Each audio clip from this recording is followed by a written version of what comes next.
오늘의 지혜로운 한 걸음이 당신의 내일을 만듭니다. 사랑하는 여러분, 반갑습니다. 우리의 삶을 가만히 돌아보면 수많은 선택과 결정의 순간들이 파노라마처럼 스쳐 지나갑니다. 그리고 그 순간들 앞에서 우리는 종종 두 가지 상반된 감정과 마주하게 됩니다. 하나는 그때 정말 잘한 선택이었어라며 안도와 감사를 느끼는 순간입니다. 좋은 습관을 만들고 현명한 결정을 내렸을 때 우리는 그 달콤한 열매를 거두며 기쁨을 느낍니다.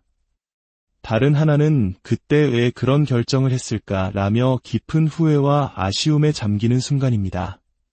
잘못된 결정과 나쁜 습관이 남긴 쓰디쓴 결과를 마주하며 우리는 시간을 되돌리고 싶다는 간절한 소망을 품기도 합니다. 그렇습니다. 우리의 삶은 그렇게 하길 정말 잘했다는 만족감과 그렇게 했어야 했는데라는 아쉬움, 그리고 그렇게 하지 않아서 다행이야라는 안도감과 그러지 말았어야 했는데라는 후회 사이를 오가며 채워집니다. 이것은 단순히 종교적인 이야기가 아닙니다. 우리 모두가 인생을 살아가며 경험하는 보편적인 진실입니다. 나이가 들고 경험이 쌓이면서 우리는 깨닫게 됩니다. 오늘 내가 내리는 작은 결정 하나가 내일의 나를 만들고 오늘의 선택이 미래의 현실을 빚어낸다는 사실을 말입니다. 삶의 모든 순간은 보이지 않는 실로 연결되어 있습니다. 이것은 모든 부모가 자녀에게 가르치고 싶어하는 가장 중요한 교훈이기도 합니다. 아마 자녀를 키우시는 분들이라면 수천 번은 더 하셨을 말일 겁니다. 지금 하는 공부가 내 인생을 결정한다. 우리는 그렇게 강조할까요? 지금의 학업적 결정이 나중에 선택할 수 있는 기회의 폭을 결정하기 때문입니다. 더 나은 학업 기회는 더 다양한 사람들을 만날 수 있는 길을 열어주고 어떤 사람들을 만나느냐에 따라 미래의 배우자가 결정될 수도 있습니다. 그리고 누구와 결혼하느냐는 여러분의 남은 인생의 행복에 지대한 영향을 미치겠지요. 농담처럼 들릴지 모르지만 이 작은 예시는 오늘 우리가 나눌 주제가 얼마나 중요한지를 명확하게 보여줍니다. 오늘의 결정은 단지 나의 내일에만 영향을 미치는 것이 아닙니다. 내가 가장 사랑하고 아끼는 사람들의 내일에도 깊숙이 관여합니다. 우리의 행복은 종종 관계의 건강함과 비례합니다. 내가 지금 내리는 결정이 미래의 내 관계를 해칠 가능성이 있다면 그 파장은 결국 나에게로 되돌아오게 되어 있습니다. 당신의 결정은 결코 당신 한 사람만의 것이 아닙니다. 아마 이야기를 들으시면서 많은 분들이 이렇게 생각하실 겁니다. 이걸 20살 때 알았더라면, 혹은 그때 이 지혜를 기억하고 실천했더라면 내 인생이 달라졌을 텐데. 그래서 오늘부터 우리는 그때 정말 잘했다고 말할 수 있는 삶을 위한 시대를 초월한 지혜에 대한 여정을 떠나보려 합니다. 본격적인 이야기에 앞서 잠시 주님의 은혜를 나누는 시간을 갖고자 합니다. 만약 오늘 이 이야기가 당신의 마음에 울림을 준다면 좋아요와 공유를 통해 이 지혜의 메시지를 사랑하는 이들에게 전해주십시오. 여러분의 구독은 저희가 이 귀한 사역을 계속 이어나가는 데 큰 힘이 됩니다. 이 말씀을 듣는 모든 분들의 삶에 하나님의 평강이 함께하기를 기도합니다.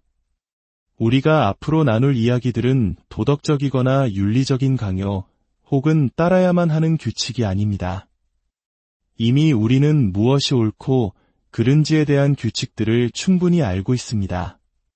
어쩌면 당신의 인생에서 가장 큰 후회는 이미 알고 있던 규칙을 어겼을 때 찾아왔을지도 모릅니다. 우리가 나눌 것은 규칙과 규칙 사이에 존재하는 지혜의 영역에 관한 이야기입니다. 지혜란 무엇일까요? 저는 지혜를 삶은 연결되어 있다는 깊은 통찰이라고 정의하고 싶습니다. 오늘이 내일을 빚고 하나의 사건이 다른 사건으로 이어진다는 것을 이해하는 것, 그것이 바로 지혜입니다.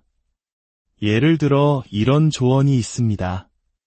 순간의 욕망 때문에 당신이 가장 원하는 것을 포기하지 마십시오. 재정적인 목표가 있다면 순간의 충동구매로 장기적인 목표를 망쳐서는 안 됩니다. 건강한 관계를 원한다면 순간의 감정 때문에 관계를 파괴하는 어리석은 행동을 해서는 안 됩니다. 이 조언을 무시하는 것은 불법도 비도덕적인 것도 아닙니다. 하지만 어리석은 일임에는 틀림없습니다. 또 다른 지혜의 조언은 이것입니다. 틀렸음을 인정하기를 두려워하기보다 틀린 상태로 계속 살아가는 것을 더 두려워하십시오. 우리 중 누구도 자신이 틀렸다는 사실을 인정하고 싶어 하지 않습니다. 특히 한국 문화에서는 체면 때문에 더욱 그럴 수 있습니다. 하지만 한번 생각해 보십시오. 내가 틀렸다는 것을 깨닫고 인정하는 순간 우리는 더 이상 틀린 상태에 머물러 있지 않게 됩니다. 그것은 성장의 기회이며 더 나은 나로 나아가는 첫걸음입니다. 방어적인 태도로는 결코 성장할 수 없습니다. 이처럼 지혜는 우리 삶에서 두 가지 중요한 역할을 합니다. 첫째, 지혜는 안내자가 되어줍니다. 우리의 결정은 인생이라는 자동차의 핸들과 같습니다. 우리는 크고 작은 결정들을 통해 지금의 자리까지 운전해왔습니다. 때로 무엇을 해야 할지 정확히 알 수 없는 막막한 순간에 가장 지혜로운 행동은 무엇일까? 라고 스스로에게 질문을 던져보십시오. 나의 과거 경험에 비추어 나의 현재 상황을 고려하여 그리고 내가 꿈꾸는 미래의 희망에 비추어 볼 때 가장 지혜로운 선택은 무엇인가? 이 질문은 종종 복잡한 문제에 놀랍도록 명확한 해답을 제시해 줍니다. 둘째, 지혜는 가드레일을 세워줍니다. 가드레일의 목적은 우리를 위험으로부터 안전한 거리에 있게 하는 것입니다. 우리 모두에게는 재정적, 도덕적, 그리고 관계의 가드레일이 필요합니다. 이 가드레일은 우리의 정신적, 감정적, 신체적 안녕을 보호합니다. 제가 오랫동안 많은 사람들의 삶을 지켜보며 발견한 한 가지 안타까운 사실이 있습니다. 인생의 가장 큰 후회는 대부분 비도덕적이거나 불법적인 결정이 아니라 연속된 지혜롭지 못한 결정들 뒤에 찾아온다는 것입니다. 만약 당신이 지금 관계에 있어서 지혜롭지 못한 결정들을 반복하고 있다면 당신은 관계의 후회를 향해 나아가고 있는 것입니다. 만약 재정적으로 지혜롭지 못한 선택들을 이어가고 있다면 머지않아 재정적인 후회와 마주하게 될 것입니다. 지혜롭지 못한 결정들은 당장에는 아무런 결과를 낳지 않는 것처럼 보일 수 있습니다. 하지만 그 결정들이 쌓이고 쌓여 결국 우리를 재앙의 영역으로 이끌고 평생을 따라다니는 후회를 남기게 됩니다. 지혜는 바로 위험지대를 미리 알려주는 경고등과 같습니다. 문화는 종종 우리를 자기 파괴의 문턱까지 유혹한 뒤 우리가 그 문을 넘어서는 순간 우리를 비난합니다. 지혜는 이러한 유혹으로부터 우리를 지켜주고 후회라는 불필요한 짐을 지지 않도록 보호해줍니다. 그렇다면 이 지혜에 대한 이야기가 왜 신앙의 공동체 안에서 나눠져야 할까요? 그 이유는 놀랍게도 예수님께서 우리를 부르시는 초대가 바로 이 지혜로운 삶으로의 초대와 깊이 연결되어 있기 때문입니다. 예수님께서는 나를 믿으라고 시작하지 않으셨습니다. 그분은 나를 따르라고 말씀하셨습니다. 예수님을 따른다는 것은 그분의 가르침을 통해 지혜로 특징 지어지는 삶의 방식을 살아가는 것을 의미합니다. 이것은 신앙을 갖지 않은 분들에게도 매우 중요한 소식입니다. 앞으로 우리가 나눌 대부분의 이야기는 누구에게나 실질적이고 도움이 되는 내용일 것입니다. 여러분은 선택적으로 듣고 적용할 수 있습니다.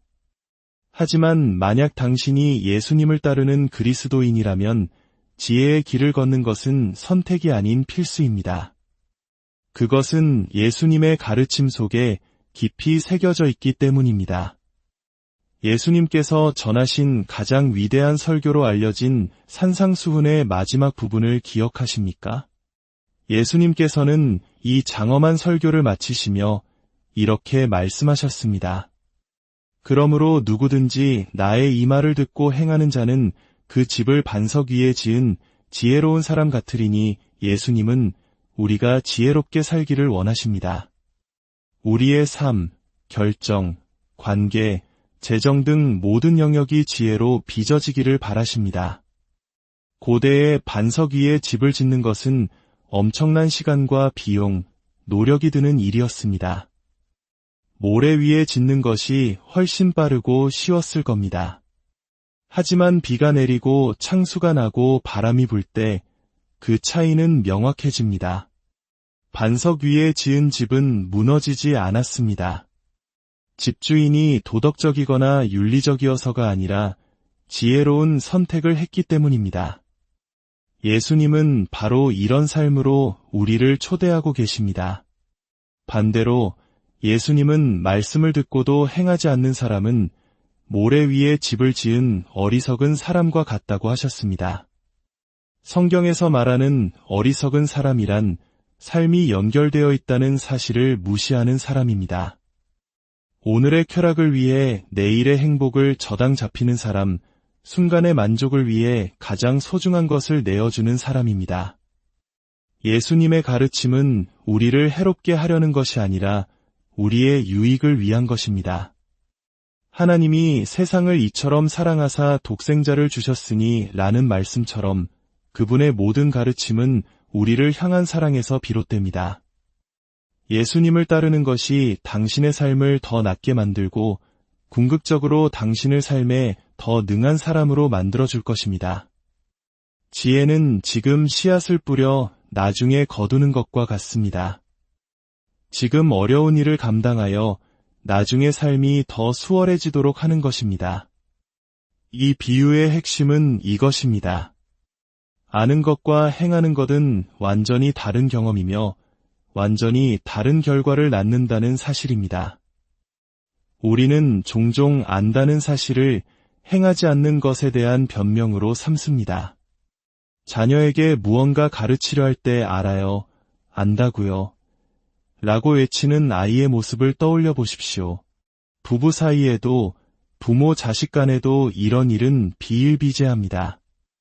내가 다 알아서 알게 우리는 안다는 것이 곧 행동으로 이어질 것이라고 착각하지만 현실은 그렇지 않습니다. 아는 것만으로는 아무런 변화도 일어나지 않습니다.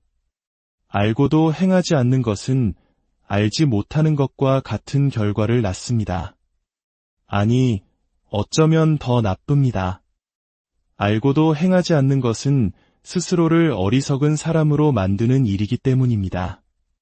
하나님께서 왜 우리에게 그저 율법이나 계명만 적힌 편지를 보내지 않으시고 친히 육신을 입고 이 땅에 오셨을까요?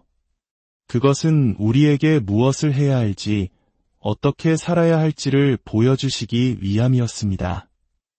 행동으로 옮겨진 지혜만이 진정한 차이를 만들어내기 때문입니다. 이제 당신 자신에게 솔직하게 물어볼 시간입니다. 당신이 해야 함을 알면서도 그저 하지 않고 있는 것은 무엇입니까? 당신이 멈춰야 함을 알면서도 아직 멈추지 못한 것은 무엇입니까? 당신이 시작해야 함을 알면서도 여전히 미루고 있는 것은 무엇입니까? 정리해야 할 관계 혹은 회복해야 할 관계는 없습니까? 당신은 이미 답을 알고 있습니다. 당신의 친구나 자녀가 같은 상황에 처했다면 어떻게 조언할지 이미 알고 있습니다.